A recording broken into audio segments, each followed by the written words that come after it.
Part 1. The Gathering Storm. The cantina on Kepler 7 station was dark and smoky.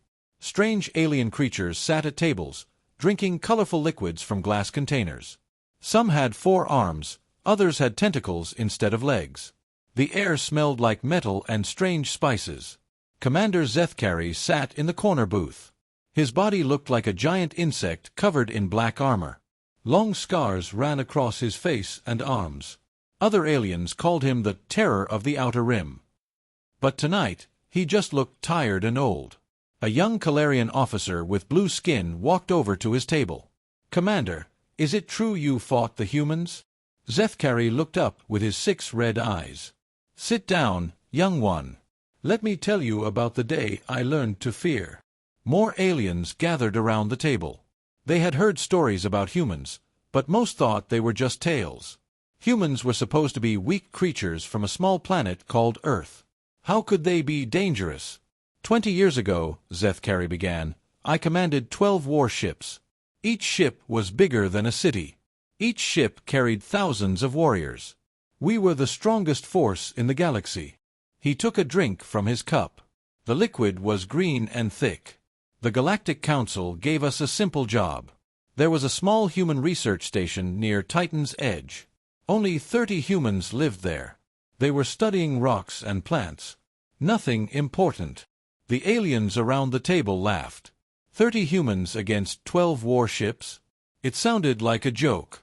"We thought it would be easy," Zethkari continued. "Land on the station. Remove the humans. Go home. Maybe it would take 1 hour." His voice became darker. "I was so wrong." Zethkari explained how his ships arrived at the station. It was small and simple. Just a few metal buildings connected by tubes. No weapons. No shields. No defenses. The human leader was Lieutenant Jake Morrison. He was young, maybe 25 years old. When we told him to leave, he just smiled and said, "No." "Just no?" asked a Calarian. "Just no," Zethkari repeated. Then he cut off our communication. The alien commander remembered that day clearly. His ships surrounded the station. He sent a message demanding surrender. The humans had no chance of winning. Any smart species would give up. But the humans were not like other species. First, they used their own ships as bombs, Zethkari said. They had 3 small transport ships. Instead of trying to escape, they filled them with fuel and crashed them into my ships. The aliens gasped.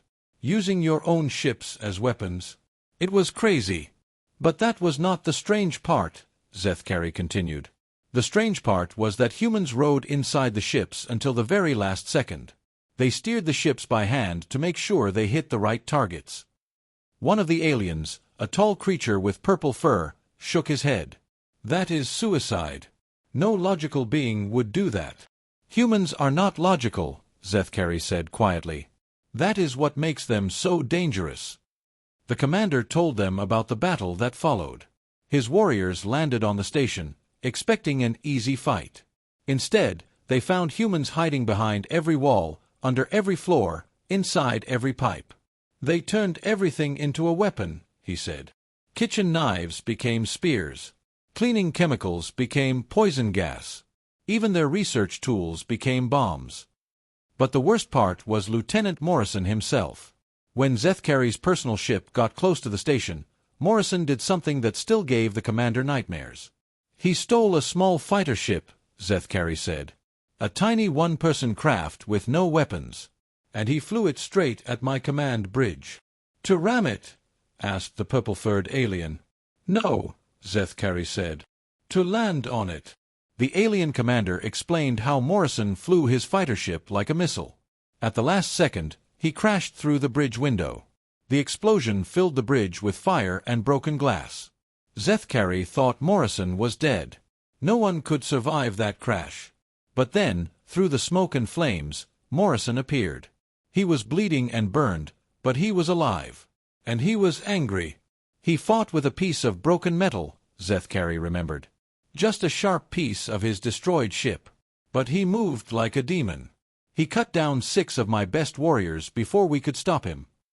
The aliens at the table were silent. They had never heard of such a thing. 1 human against 12 warships. It should have been impossible. We captured him in the end, Zethkari said. But it cost us. 3 of my ships were destroyed. 200 of my warriors were dead. All because of 30 humans who would not surrender. A young alien with tentacles for arms asked, "What happened to Morrison?" Zethkari smiled, but it was not a happy smile. "We put him in our strongest prison. But the next day, he was gone. He had escaped using a spoon." "A spoon?" several aliens asked at once. "A eating spoon," Zethkari confirmed. "He spent all night scraping at the wall with a spoon until he made a hole big enough to crawl through. Then he stole one of our ships and flew away." The commander finished his drink and looked around the table. The aliens were staring at him with wide eyes. "That was my first lesson about humans," he said. "They do not know when to quit. They do not understand the word impossible. When you think you have beaten them, they get up and fight harder." One of the younger aliens laughed nervously.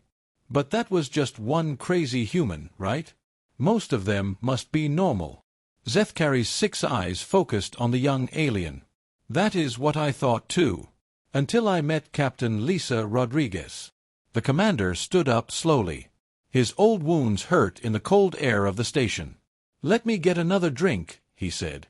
"And I will tell you about the siege of Proxima Base. That is when I learned that Jake Morrison was not special. All humans are like that." The aliens watched as Zethkari walked to the bar. They whispered among themselves, not sure if they believed his story. Humans were supposed to be peaceful. They were supposed to be weak. But looking at the scars on Zethkari's armor, the aliens began to wonder. Maybe the stories about humans were true. Maybe they really were as dangerous as the old commander claimed. When Zethkari returned with his drink, more aliens had joined the group. Word was spreading through the cantina. Everyone wanted to hear about the humans who fought like demons and never gave up. "Now," Zethkari said, settling back into his seat, "let me tell you about a human who made Morrison look peaceful." The cantina was getting crowded.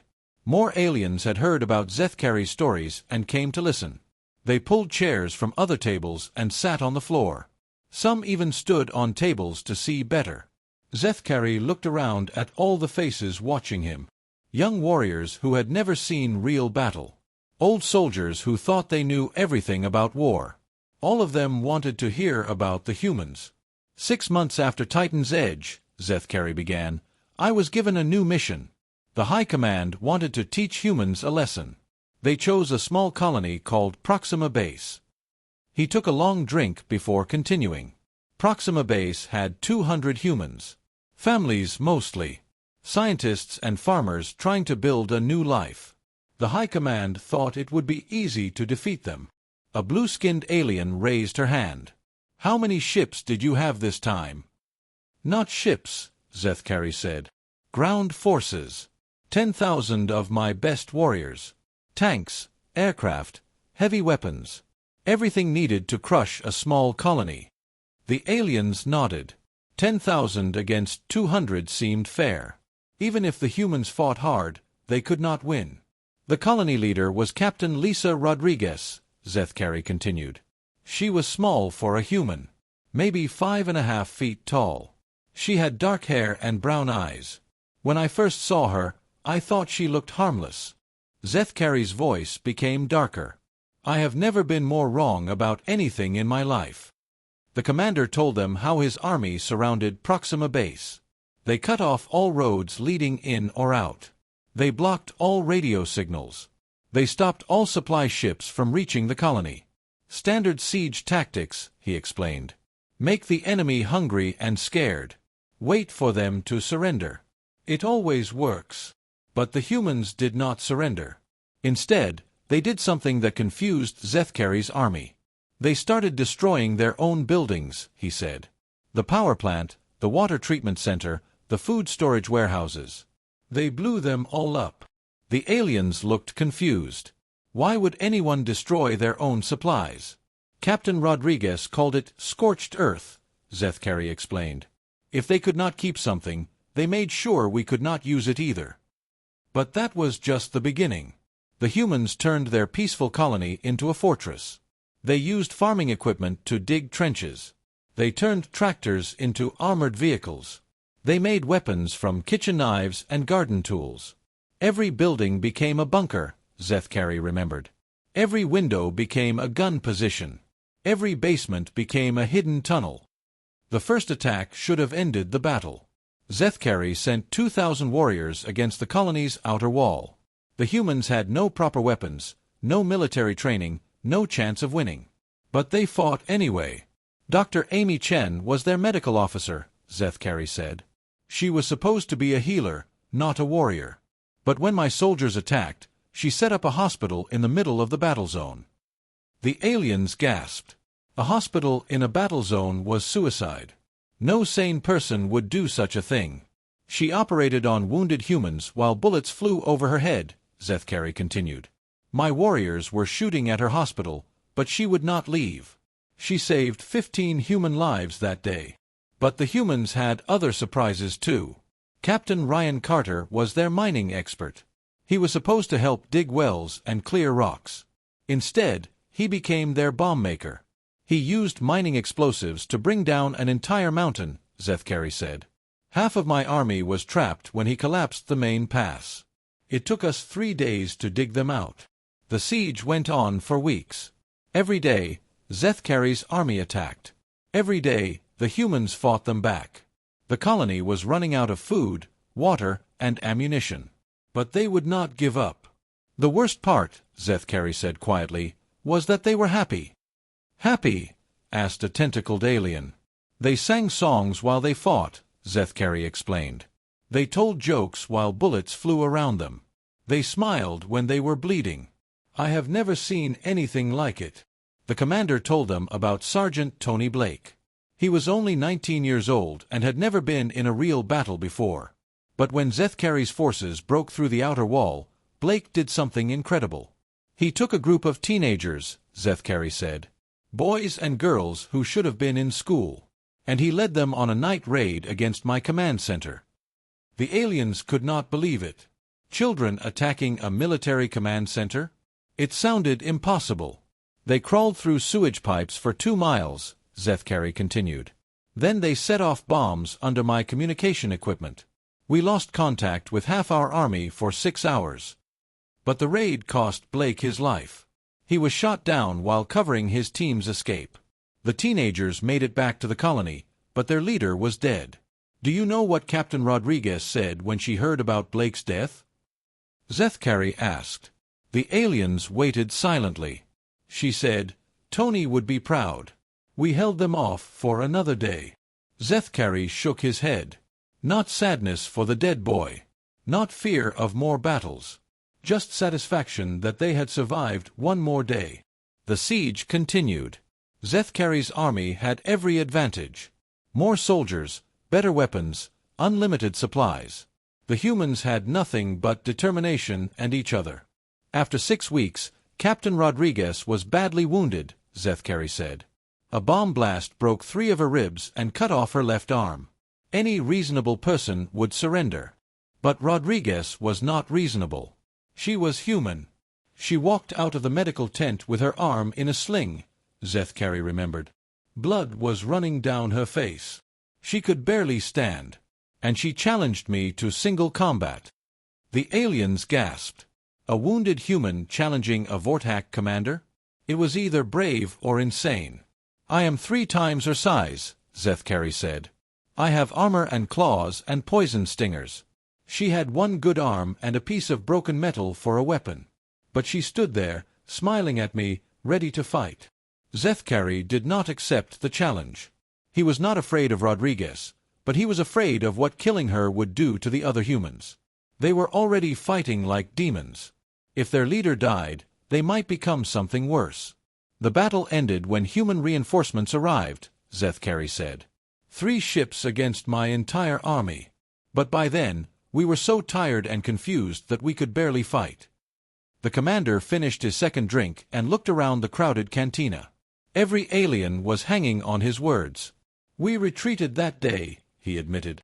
10,000 warriors, defeated by 200 humans. The High Command was not happy.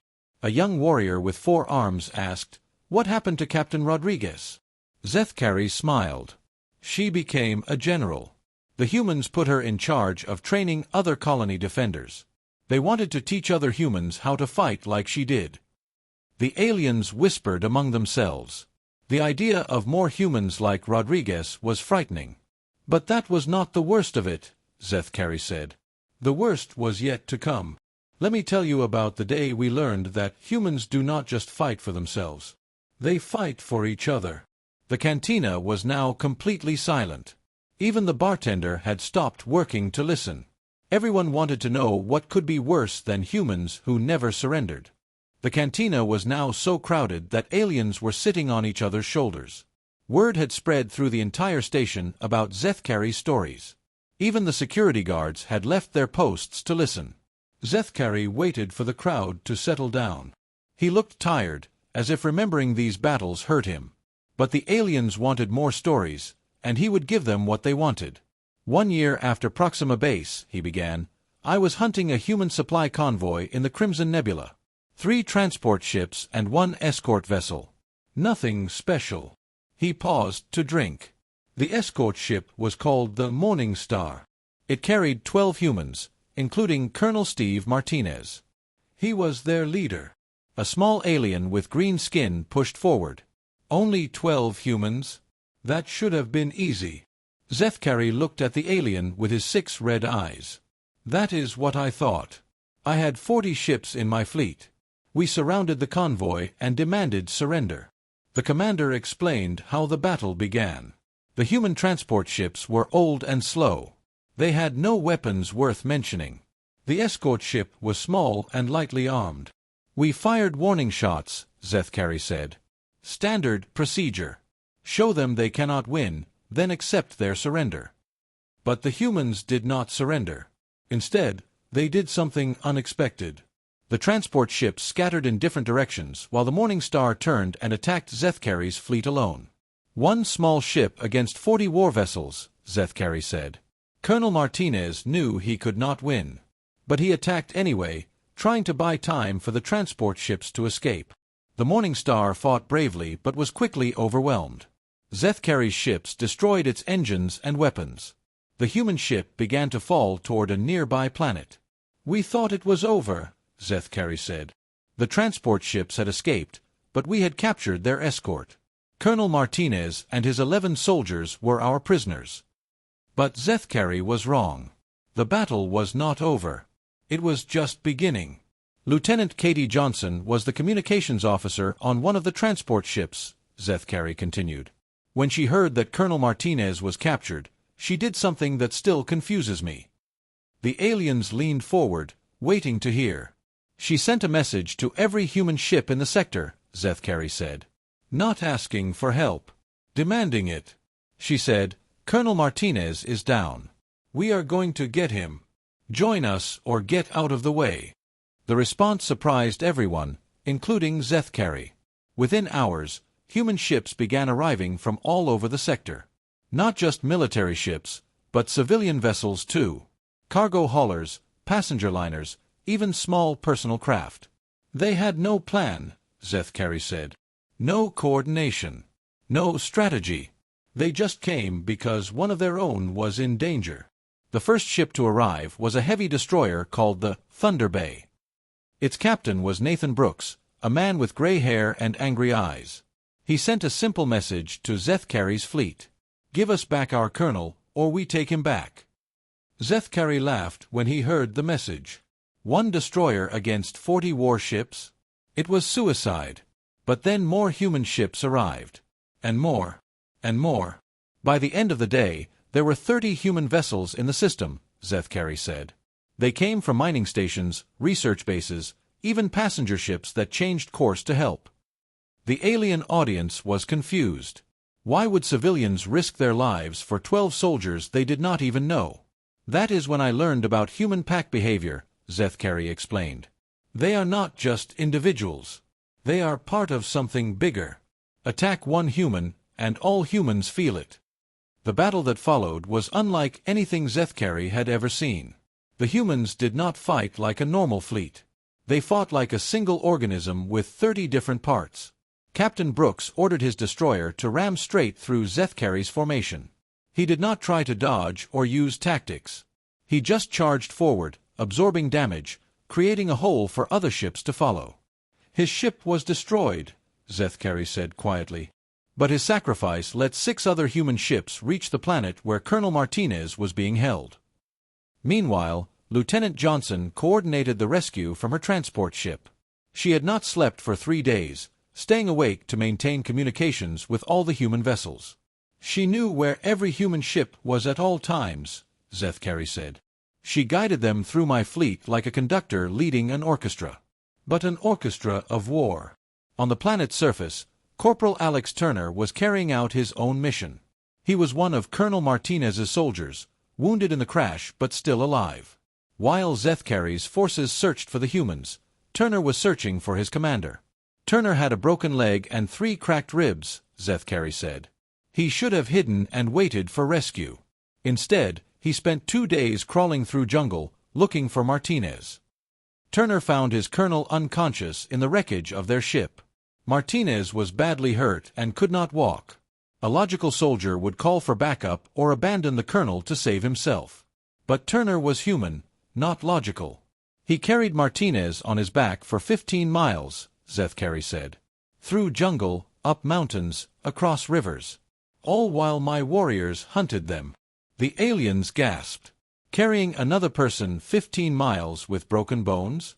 It seemed impossible. Every few hours, Turner had to rest, Zethkari continued. He would hide Martinez somewhere safe, then scout ahead for dangers. My soldiers came close to finding them dozens of times. But Turner was clever as well as tough. He used jungle plants to hide their scent. He moved only at night. He even set false trails to confuse the search teams. For 3 days, 1 wounded human with an unconscious officer avoided capture by 300 of my best trackers, Zethkari said. It should not have been possible. Meanwhile, the space battle continued. More human ships kept arriving, and they all fought with the same desperate courage. They rammed Zethkari's vessels, used their own ships as shields for others, and never retreated. They lost 18 ships, Zethkari said. 400 humans died. All to save 12 people they had never met. The cantina was completely packed now. Aliens stood in every corner, sat on every surface, and pressed against every wall. The station's security chief had given up trying to control the crowd. Even he wanted to hear the rest of Zethkari's story. The old commander looked around at all the faces. Young and old, from dozens of different species. All of them waiting to hear about the worst thing humans could do. 2 years after the Crimson Nebula incident, Zethkari began slowly. A group of Vortak extremists broke away from our main forces. They called themselves the Pure Claw faction. He paused, as if the memory was painful. They believed that only Vortak should rule the galaxy. All other species should serve us or die. Even I thought they were too extreme. The Pure Claw faction had their own fleet and their own agenda. They wanted to send a message to all the other species. They wanted to show that Vortak power could not be stopped. They chose Haven Station as their target, Zethkari said. It was a human research base in a remote system. Very peaceful. No military value at all. Haven Station was different from other human bases. It was not a military outpost or a mining colony. It was a place where human scientists studied the stars and tried to understand the universe. 200 humans lived on Haven Station, Zethkari continued. Doctors, teachers, researchers, and their families. The last word hung in the air like a curse. Families meant children. 50 human children lived on that station, Zethkari said quietly. The youngest was only 3 years old. The oldest was 16. The aliens in the cantina began to understand. Attacking soldiers was war. Attacking families was something else entirely. The Pure Claw fleet had 20 ships, Zethkari said. Their plan was simple. Destroy the station. Kill everyone on board. Show the galaxy that humans were weak and helpless. But the Pure Claw faction made one critical mistake. They thought Haven Station was undefended. Dr. Helen Murphy was the station's chief botanist, Zethkari said. She studied plants and flowers. She was supposed to be harmless. When the Pure Claw ships appeared in the system, Dr. Murphy received their demands. Surrender immediately or be destroyed. She had 30 minutes to decide. Dr. Murphy sent a reply, Zethkari said. 4 words, "Come and take us." The Pure Claw commander was confused. The station had no weapons, no shields, no defenses. What could 200 civilians do against 20 warships? Dr. Murphy spent those 30 minutes turning her research station into a fortress, Zethkari explained. She used chemicals from her lab to make explosives. She turned greenhouse equipment into weapons. She organized the other civilians into fighting groups. But Haven Station was not completely alone. One human destroyer was in the system, conducting routine patrol. The ship was called the Valiant, commanded by Captain Sam Davis. Captain Davis had 1 ship against 20, Zethkari said. He could have run. He could have called for backup and returned later. Instead, he sent a message to the Pure Claw fleet. The aliens leaned forward to hear. He said, "You want them? You go through me first." Captain Davis positioned his ship between the Pure Claw fleet and Haven Station. He knew he could not win, but he was buying time for the civilians to prepare. The battle should have lasted 5 minutes, Zethkari said. 1 ship against 20 is not a battle. It is execution. But Captain Davis had studied human military history. He knew about ancient battles where small forces held off much larger armies. He decided to make his own version of those legends. Davis used the asteroid field around Haven Station like a fortress, Zethkari explained. He hid behind rocks, set ambushes, made the Pure Claw ships come to him one at a time. For 2 hours, the Valiant fought like a dancing ghost. It would appear, fire on a Pure Claw ship, then disappear behind asteroids before the enemy could respond. Davis destroyed 3 ships and damaged 5 others, Zethkari said. But eventually, they overwhelmed him. The Valiant was crippled and drifting. The Pure Claw fleet moved toward Haven Station, expecting easy victory. They found something very different. Dr. Murphy had turned every corridor into a trap, Zethkari said. Every room into a bunker. Every scientific instrument into a weapon. But the most amazing thing was how the civilians organized themselves. The scientists became strategists. The teachers became squad leaders. Even the children helped by carrying supplies and messages. 16-year-old Danny Cooper took charge of the station's communication system, Zethkari said. While Pure Claw soldiers fought in the corridors, he was sending messages to every human ship in 3 sectors. The message was simple but effective: Haven Station under attack. Children in danger. Please help. The response was immediate, Zethkari said. Every human ship that received the message changed course toward Haven Station. Military ships, cargo vessels, passenger liners, personal craft. They all came. But Haven Station was very remote. Even the fastest ships would need 6 hours to reach it. Dr. Murphy and her people had to hold out until help arrived. The Pure Claw forces landed on the station expecting quick victory, Zethkari said. They found humans who fought like cornered animals protecting their young. Dr. Murphy herself killed 7 Pure Claw warriors using laboratory equipment as weapons. She turned acid solutions into spray guns. She used laser equipment to blind attackers. She even created poisonous gas from plant extracts.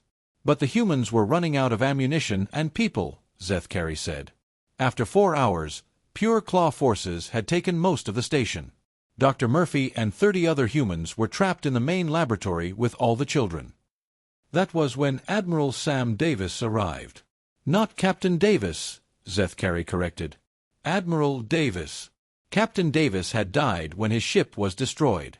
But his brother, Admiral Sam Davis, commanded the human border fleet.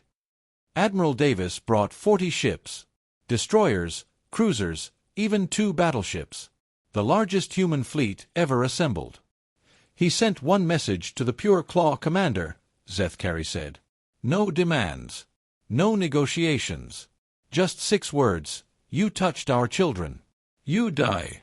What followed was not a battle. It was an execution. Admiral Davis did not try to capture pure claw ships, Zethkari explained. He did not ask for surrender. He simply destroyed every enemy vessel in the system.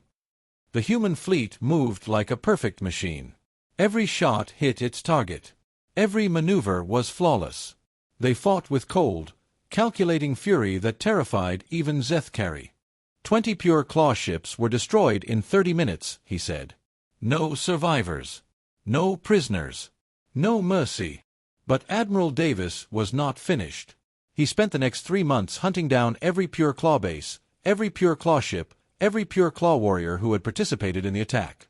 He followed them across 5 star systems, Zethkari said. He destroyed 17 bases and 43 ships. The pure claw faction was completely eliminated. The aliens in the cantina were silent. They had never heard of such systematic destruction. That was when I truly understood humans, Zethkari said. They are peaceful most of the time. They share their food, their technology, their friendship. They laugh and sing and tell stories.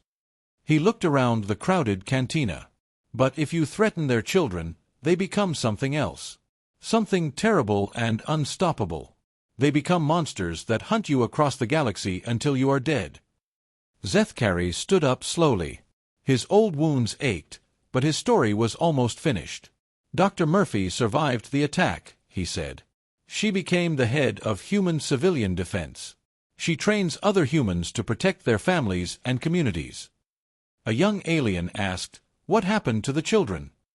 "They grew up," Zethkari said simply. Danny Cooper became a starship captain. The others became doctors, teachers, engineers. Normal humans living normal lives. He picked up his empty cup and looked at it thoughtfully. "That is the most frightening thing about humans," he said. "Their children grow up to be more humans. And each generation remembers what happened to the ones before." Just then, a human in uniform walked into the cantina. The crowd of aliens tensed, but the human just smiled and ordered a drink. He was young, maybe 25, with friendly eyes and an easy manner. The human noticed Zethkari and walked over. "Commander," he said respectfully, "I am Ben Hayes, USS Harmony.